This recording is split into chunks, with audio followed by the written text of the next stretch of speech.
Deus te abençoe, estamos aqui juntos em mais um estudo.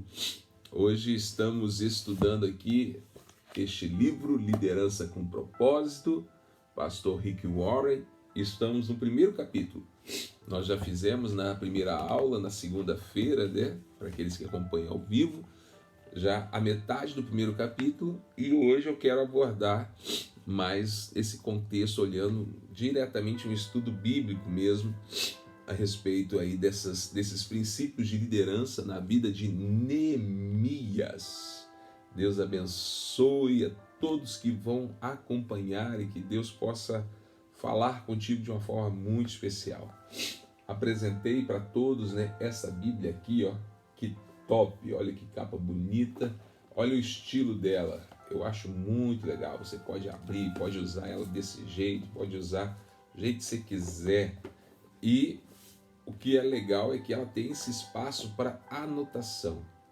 Bíblias, você tem Bíblias comum, aqui é só o texto. Tem a Bíblia, às vezes, com anotações de teólogos, anotação do pastor Russell Shedd, etc. Essa aqui, no caso, essa aqui especificamente vai ser anotações de Samuel Villon. E você vai poder ter a sua Bíblia com as anotações sua, daquilo que Deus falou no seu coração, na tua vida. Então, gente, é uma sugestão que eu dou aí que eu acho bem interessante, né? Você estar tendo uma Bíblia assim para você fazer seus estudos na sua casa, ou até mesmo na igreja, né? Para fazer as anotações ali das pregações, dos estudos, é bem interessante. Ela tem à disposição ali na recepção da igreja, essa e outras, tem as Bíblias comuns, tem o livro Tempo a Sós com Deus, tem muito material ali na recepção. Livros fantásticos, né? Tem um último livro, viu? Se alguém ainda não adquiriu o livro aqui, Liderança com Propósito, tem mais um. Quem sabe é o seu lá que você ainda não pegou, corre lá e pegue. Vamos lá, vamos começar essa manhã, que o tempo não para, né? E vamos dar uma olhada aqui, vamos lá para a página 17 do primeiro capítulo.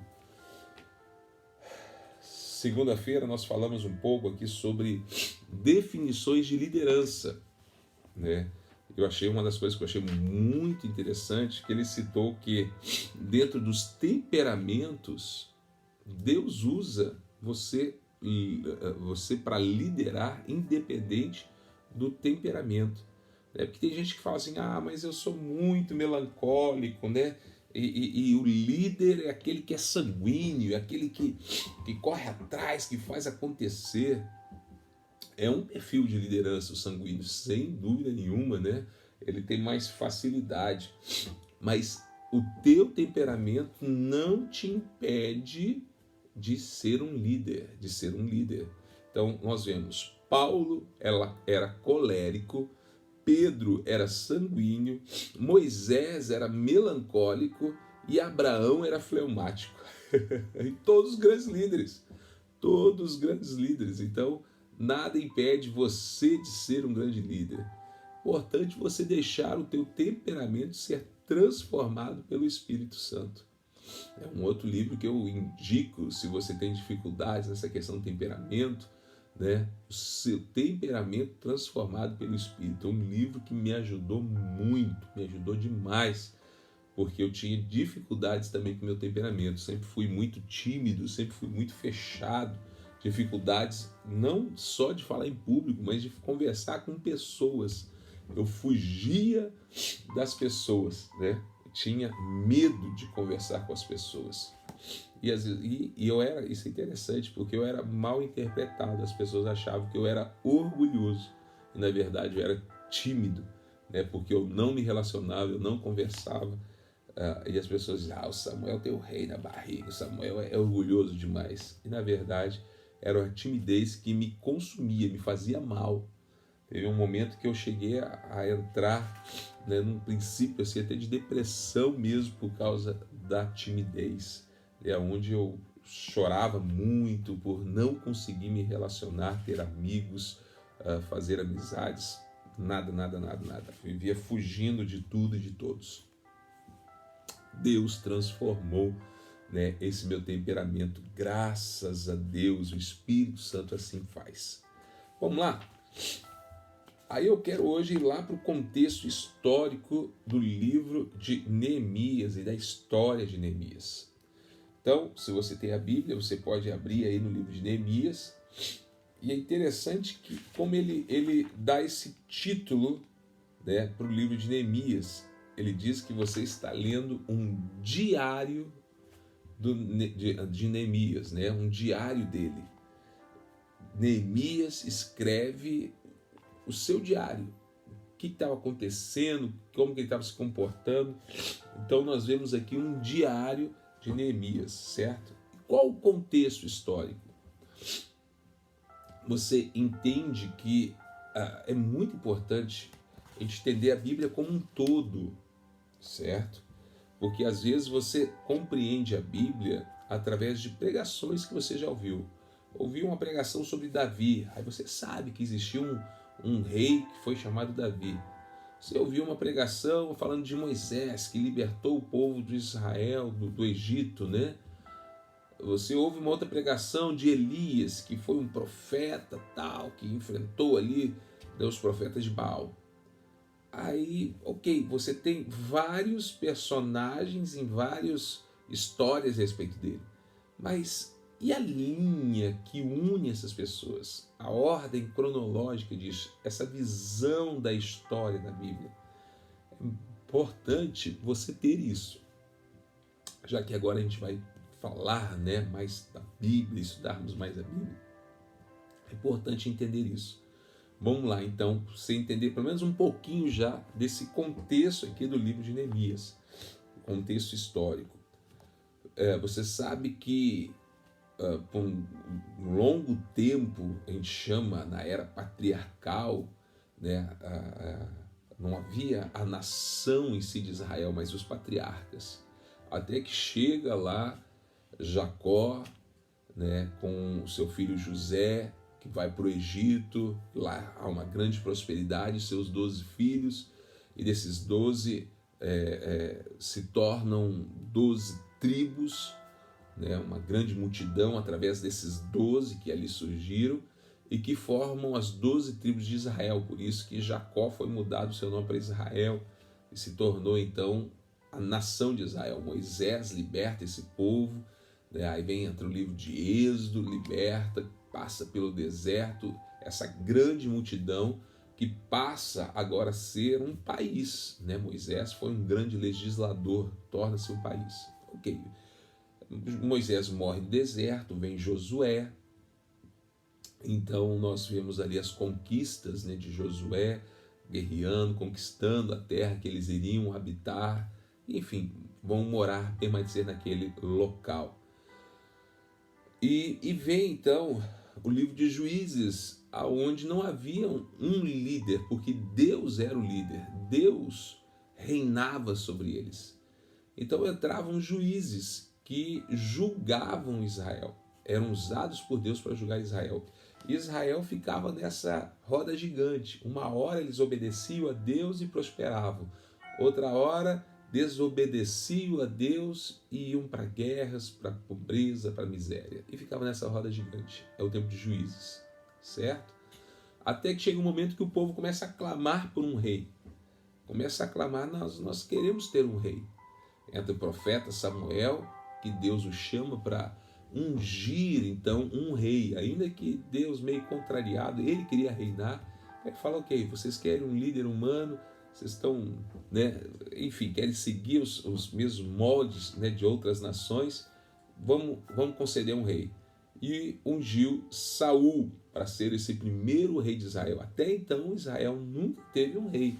Saul foi o primeiro rei sobre toda a nação de Israel, sobre toda a extensão, sobre as 12 tribos, né, que iniciou a nação de Israel.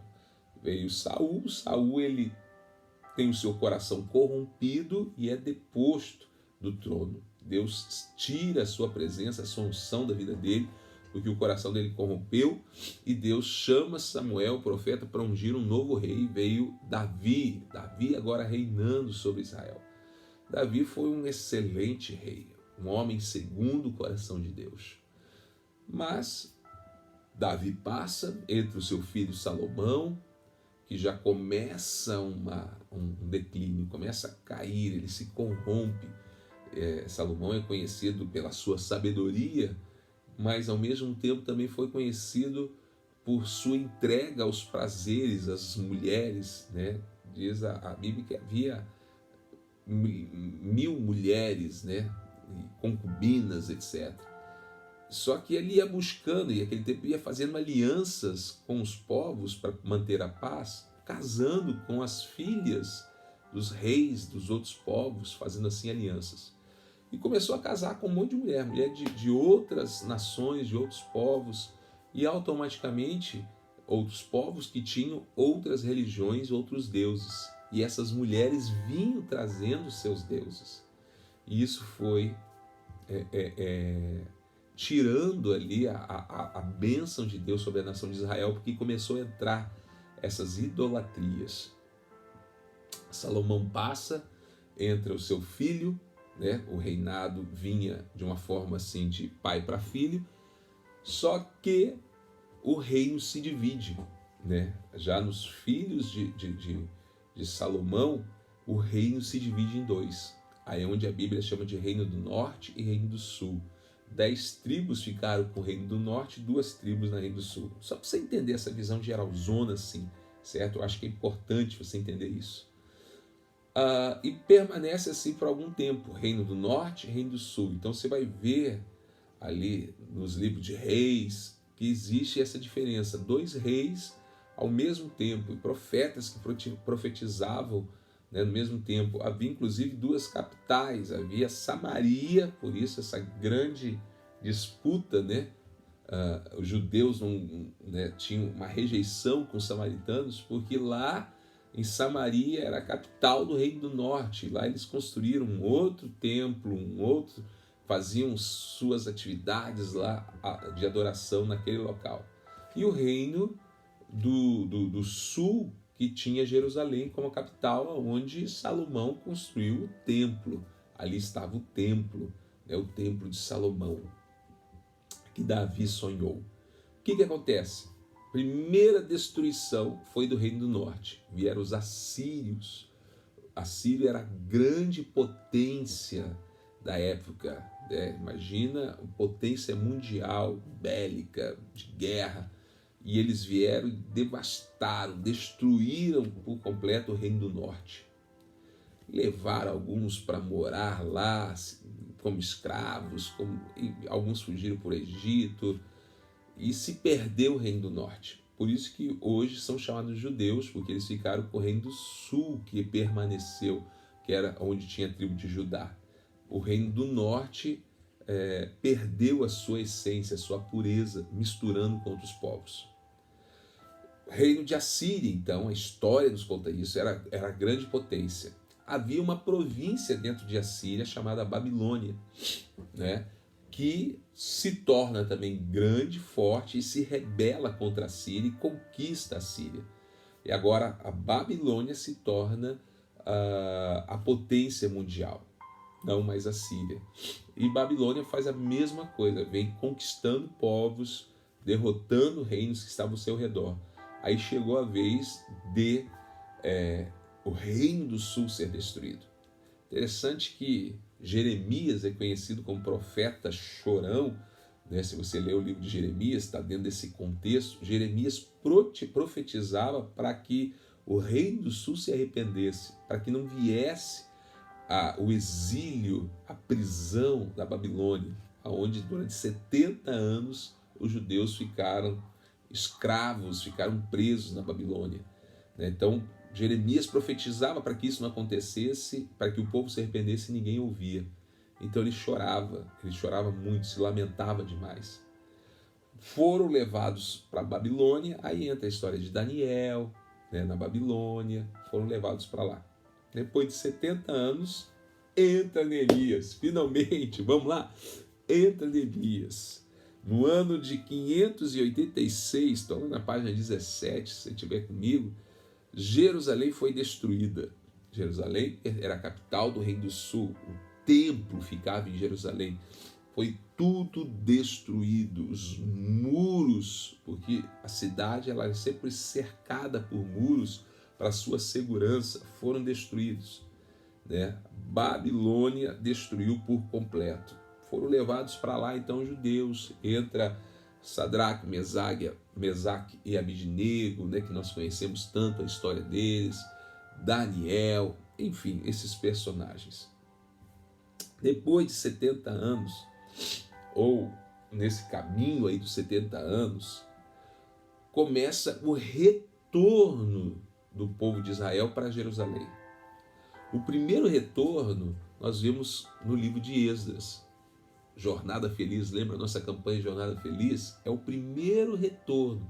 Veio, né, um povo para começar a tentar reconstruir sem recursos, com medo de novas guerras, mas voltaram e começaram a morar ali de novo e habitar em Jerusalém. Sempre eles nunca perderam essa paixão, esse amor por Jerusalém. Na sequência, depois desse primeiro retorno, que foi, como eu disse, de Esdras, nós vemos também agora Deus levantando alguém para reconstruir o templo. O primeiro templo, que foi o templo de Salomão, tinha sido destruído, e eles começam com muita dificuldade, constroem um templo muito simples, muito, sabe, sem nada, pequeno, enfim, e reconstrói esse templo. Mas a cidade continuava em ruínas, os muros que traziam segurança para a cidade continuavam em ruínas. Entra então Neemias. Aí se fala assim, mas o templo não é bonito na época de Jesus? É porque lá na frente na história, Roma começa a dominar, é o império, né? Deixa de ser a Babilônia, bem vários impérios. Tem o Império Grego, que nós estudamos na história secular, foi ali entre esse tempo, foi antes do tempo romano. Mas quando chegam os romanos, Herodes quer de certa forma agradar o povo de Israel, que estava debaixo do jugo de Roma, ele reforma o templo e para agradar faz um templo lindo, maravilhoso, muito maior. Aí se passa a chamar o templo de Herodes, né? Esse templo que foi construído por Herodes, tá? Isso lá na frente. Mas vamos voltar para cá, aonde alguns já tinham retornado, construíram casas no meio das ruínas. E agora um outro grupo volta e constrói o templo, simplesinho, com muita dificuldade, pequenininho, constrói o templo. Então já tinha gente morando, tinha o templo, mas eles viviam com medo, porque a cidade não tinha os muros que a protegia. Entra então a história de Neemias. Neemias, ele recebe a visão de Deus, a direção de Deus para reconstruir os muros de Jerusalém. E é o que nós vamos ver no livro de Neemias, certo? Então ele retorna, ele conversa com o rei. A Bíblia nos fala que Neemias era copeiro do rei. O que é o copeiro? Era um cargo de extrema confiança do rei. Ele que cuidava da segurança, ele que provava a comida e a bebida para que ela não estivesse envenenada. Então tinha que ser alguém de confiança, porque ele poderia ser aquele que poderia envenenar o rei. Então era alguém de extrema confiança, copeiro. E Neemias era assim, amigo do rei, copeiro do rei, cargo de muita confiança. E agora nós começamos a história de Neemias. Bem, estava ali, vamos começar a contextualizar. Te passei uma parte histórica de tudo. Vamos começar a contextualizar para a gente estar finalizando aqui. Primeira coisa, havia uma necessidade na nação. E toda vez que há uma necessidade e esse povo começa a clamar a Deus para que venha a solução, a resposta daquela necessidade, como que Deus responde a este povo? Levantando um líder. Por isso está aqui, os habitantes estavam indefesos, página 18. E ele diz assim, o que lhes faltava no momento era um líder. Quando o povo no Egito clamou a Deus para a libertação, né, do Egito, o que Deus faz? Levanta um líder. Então, se você quiser anotar, um líder é a resposta de Deus para um clamor de um povo ou de uma pessoa. O líder, estou falando de um líder cristão, é a resposta de Deus para algum clamor. Tem a sua Bíblia aí? Quiser anotar, anote aí. O líder é a resposta de Deus para algum clamor. Todo líder é a resposta de Deus para alguém que está clamando por algo. Aquele povo estava clamando, Deus levanta Neemias. Existem pessoas clamando ao seu redor, clamando a Deus. E você será o instrumento nas mãos de Deus, você será a resposta daquele clamor. Já parou para pensar nisso? Sabe aquela pessoa que trabalha contigo, aquela pessoa que está lá o dia inteiro do teu lado, no escritório, numa loja ou numa viagem? Você já parou para pensar que talvez exista alguém clamando por ele para que ele seja salvo? Talvez exista uma mãe que está de joelho dizendo: Deus, salva o meu filho. E este filho desta mãe que está clamando está do teu lado. E você é a resposta de oração daquela mãe. Gente, nós não podemos abrir mão disso, temos que entender isso e colocar isso em prática. Você é a resposta. Aquele povo estava clamando, Neemias era a resposta. Bem, vamos lá para o livro de Neemias então, você que tem a Bíblia aí, vamos lá? Vou abrir a minha aqui e vou ler com você. A história de Neemias, capítulo 1. Palavras de Neemias, filho de Acalias, no mês de Quisleu, no 20º ano, enquanto eu estava na cidade de Suzã, Hanani, um dos meus irmãos, veio de Judá com alguns outros homens. Então ele estava lá na Babilônia, copeiro do rei. Chegou alguns homens de Judá, lá de Jerusalém, e ele: opa, vocês vieram de lá?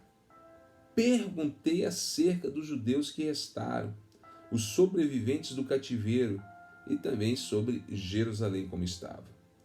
E eles me responderam: aqueles que sobreviveram do cativeiro e estão lá na província passam por grande sofrimento e humilhação. Por quê? Porque o muro de Jerusalém foi derrubado e as suas portas foram destruídas pelo fogo. O muro era a proteção da cidade, certo? Enquanto que não houvesse muro, qualquer um invadia, qualquer um roubava, qualquer um saqueava. Então eles estavam humilhados, estavam sofrendo com isso. Verso 4. Quando ouvi essas coisas, sentei-me e chorei. Passei dias lamentando-me, jejuando e orando ao Deus dos céus. Então, a partir do verso 5, começa a oração de Neemias. Bem, vemos aqui algumas coisas importantes. Primeiro, Neemias era um homem de oração. Nós vemos nesse diário dele, que é o livro de Neemias, 11 orações feitas por Neemias. Eu vou te falar no final aqui dessa live a importância disso. Por que Deus escolheu Neemias como líder? Por quê? Primeiro motivo que Deus escolheu Neemias para ser líder. Acabamos de ler o quê? Que Neemias se importava. Ele era sensível diante das necessidades que havia ao seu redor. Neemias estava preocupado, ele queria saber, ele se importava. Sabe, quando Deus viu o coração de Neemias, que era um coração que se importava com Jerusalém, se importava com o povo de Deus, fez Deus sorrir. Quando Deus encontra alguém que se importa com o que Ele se importa, quando Deus encontra alguém que tem o seu coração, o meu coração está alinhado com o coração dele, eu amo o que ele ama, faz o coração de Deus sorrir. Ele investe, ele levanta essa pessoa para ser essa resposta, para ser esse líder. Então, a primeira característica que nós devemos ter é sensibilidade àquilo que Deus quer fazer. Deus queria restaurar Jerusalém, queria restaurar aquela cidade. Ele estava procurando alguém que enxergava as coisas como ele enxerga. Alguém que tivesse essa mesma dor que ele tinha para ser a resposta. Então, primeiro motivo, sensibilidade. Sensibilidade, está alinhado ao coração de Deus. Segunda característica de Neemias, e por isso Deus o escolheu, ele era digno de confiança. Vimos que ele era copeiro do rei, era uma pessoa de confiança. Aí você fala assim, mas ele era de confiança do rei, lá da Babilônia. Nós somos provados no nosso dia a dia, nos nossos afazeres. Por exemplo, a Bíblia fala que alguém para pastorear, para cuidar da casa de Deus, recomenda-se que seja alguém que cuide bem da sua própria casa. A Bíblia fala isso. Por quê? Porque se você se importa, se você cuida bem da sua casa, se você é uma pessoa fiel à sua esposa, amoroso, de exemplo na sua própria casa, isso te fará ser também, te mostra que você será fiel também na casa do Senhor. Então, as coisas caminham juntas. Não, com Deus eu sou fiel, mas lá fora eu minto para as pessoas, lá fora eu tenho, sou corrupto, eu roubo da minha empresa. Então você não é fiel a Deus. Você nunca receberá de Deus algo. Por quê? Porque para Deus confiar algo para as nossas vidas, Ele examina o nosso coração com as nossas atitudes nas mínimas coisas, nesses outros lugares. Ele quer ver como que você administra, a sua liderança sobre outras pessoas, como que você trata as pessoas. Ele vai ver como que você administra a sua finança pessoal, se você administra bem, se você é organizado, se você zela por aquilo que Deus te concedeu, porque você na verdade é mordomo.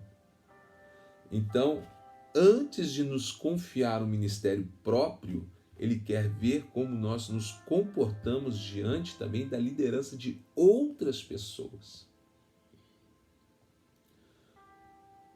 Antes de você ter o seu empreendimento, a sua empresa, Deus olha como que você lida com a empresa de uma outra pessoa com a qual você está ali trabalhando. Se você é fiel.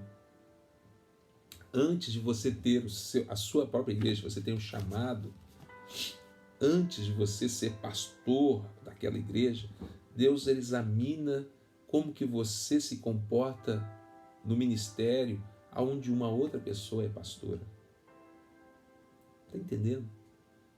Se a pessoa, no ministério onde está, ele não é fiel ali, Deus não vai dar um ministério. Se ele não produz frutos ali, Deus não irá fazer. A pessoa pode até tentar, mas não terá a bênção de Deus, a aprovação de Deus, porque Deus, ele olha, é um teste, é um exame, como que você se comporta debaixo do trabalho de outras pessoas.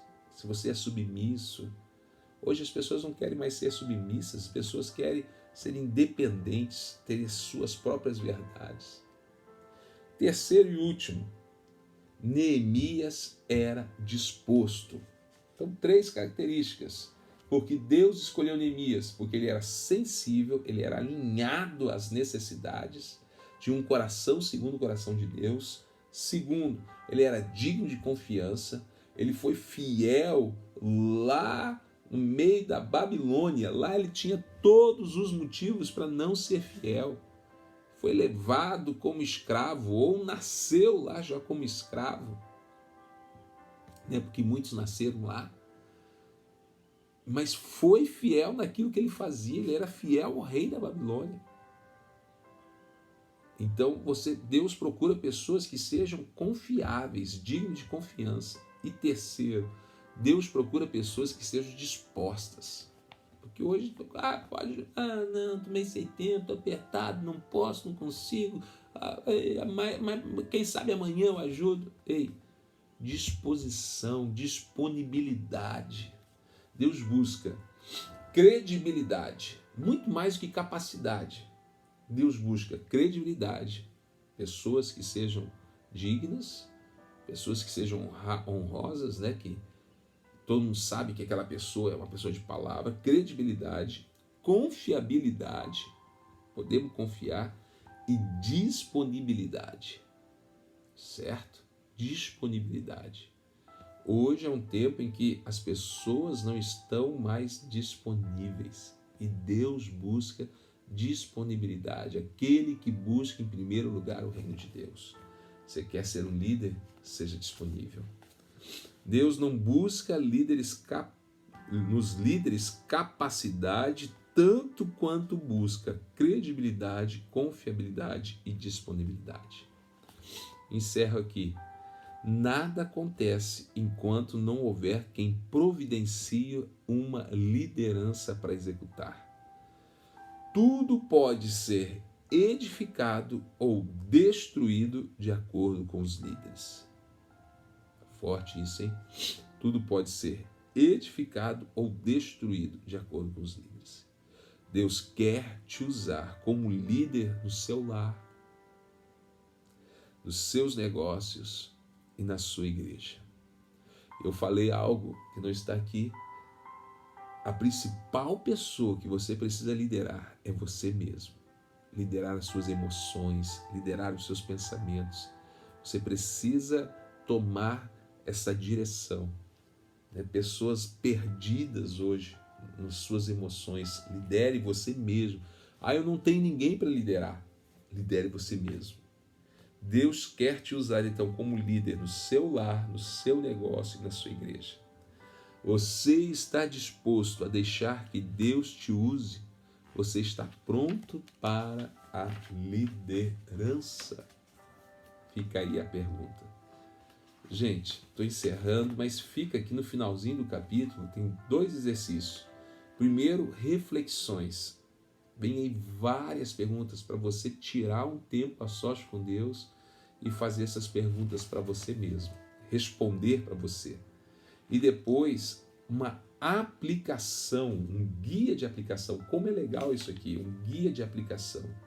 Aplicando os propósitos de Deus na comunhão, no discipulado, no ministério, no evangelismo e na adoração. São 5 ministérios. Quem lembra de uma vida com propósito, quem já estudou uma igreja com propósito, você vai ver que Rick Warren, ele resume nesses 5 ministérios, então ele vai aplicar muito sempre todos os conceitos nesses 5 ministérios: comunhão, discipulado, ministério, evangelismo e adoração. Você é um líder. Agora você está pronto, disposto a liderar, a ser esta resposta de Deus para esta geração? Ser o instrumento nas mãos de Deus para Deus responder a essa geração através da sua vida. Esta é a questão, gente. Começamos o nosso estudo do livro de Neemias. Vamos ler o livro, vamos ler também a Bíblia, Vamos mergulhar nesses conceitos de liderança. Seja um líder que influencia para o bem, que influencie para Deus. Como que as pessoas saem quando se encontram contigo? Saem motivadas, animadas, ainda mais apaixonadas por Deus. Essa é a diferença. Vamos orar? Vamos pedir aqui a bênção de Deus? Glória a Deus. Glória a Deus. Deus é maravilhoso. Glória a Deus. Senhor, meu Deus e meu Pai, te agradeço, Jesus, por esse tempo, por essa live que aqui tivemos. Eu peço que o Senhor possa falar profundamente aos nossos corações. Possamos ouvir a Tua voz e possamos ser a resposta, ou melhor, ser o instrumento em que o Senhor dará a resposta para esta nação, para esta geração. Que as pessoas possam ver em nossas vidas a resposta de Deus. Deus amado, que possamos trazer as soluções de Deus, possamos estar sensíveis ao que Deus tem para nós.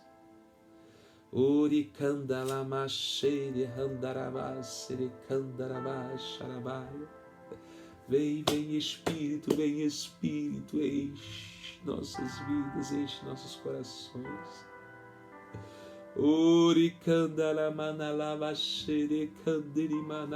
Renova-nos, ó Deus, fortalece-nos. Colocamos, ó Pai, esse tempo em Tuas mãos, colocamos, Senhor, nossas vidas. E Deus, queremos nos apresentar diante do Senhor como pessoas confiáveis, pessoas com disponibilidade, pessoas alinhadas com o Teu coração. Oh, Espírito, Espírito Santo, obrigado, Jesus, por esse tempo. Eu abençoo cada vida. Abençoo aqueles, ó Pai, que passam por alguma situação e que precisam, Senhor, de uma resposta, de um milagre, que o Senhor venha ao encontro dessas vidas, trazendo a resposta do milagre que ela tanto necessita. Vem, ó Espírito Santo de Deus, vem. Obrigado, Deus. Colocamos diante de Ti esse dia, colocamos diante de Ti, Senhor, nossas vidas, nosso trabalho, nossa igreja, e nos colocamos diante de Ti, dizendo: Deus, queremos amar o que Tu amas, queremos, sabe, Deus, ver este mundo como o Senhor vê, e queremos que o Senhor nos use como resposta para este mundo. É o que eu oro, Senhor, e abençoo a cada vida que acompanha aqui. Em nome de Jesus. Amém. Amém. Deus te abençoe em nome de Jesus.